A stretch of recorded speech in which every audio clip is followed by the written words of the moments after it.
pretty inspired by 80s stuff, 80s music. So we put a lot of that in that new record. You'll hear a little bit of an 80s influence, definitely a little R&B, a little bit of country as well. I don't know if you've seen some interviews on the record, and the biggest problem, because I wanted to call the album the Who I Am album, and then it started because it was the music that inspired me to be the artist that I am, like who I am. But then as I started writing all this music, and I did a lot of that stuff here in Las Vegas, just so you know, a lot of those. So if you understand, like Las Vegas has definitely inspired me in so many ways. So every time I would I would have an idea or I'd have a song that would come to mind, I'd literally be in my car and I'd call up my producer and be like, studio right now, and I would just go right to the studio, like literally, and start writing that song because I didn't want to forget what was in my head.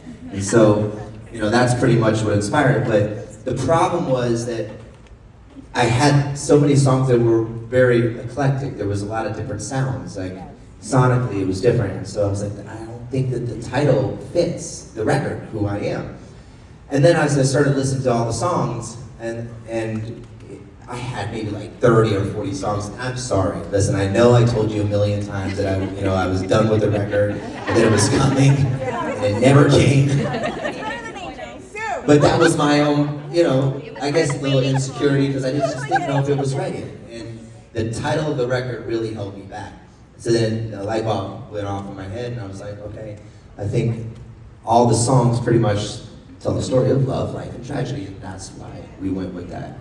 And that song was one of the first ones that kind of kicked off the writing process of the album. Give you a little story too. So, Love, Life, Tragedy, I have a song written called Love, Life, Tragedy, okay? That I'm gonna actually record when I have a little time. And we'd like to re-release the record, maybe with a couple more new songs.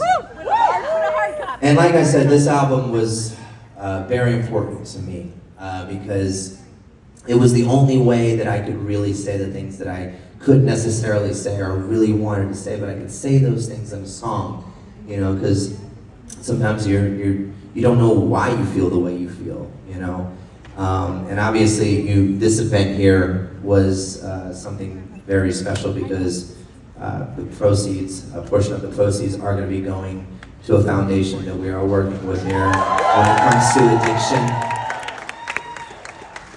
My family has suffered from a lot of tragedy in that world when it comes to addiction, but all of us probably have somebody that or have gone through it.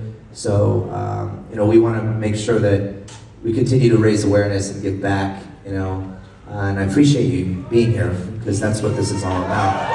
Thank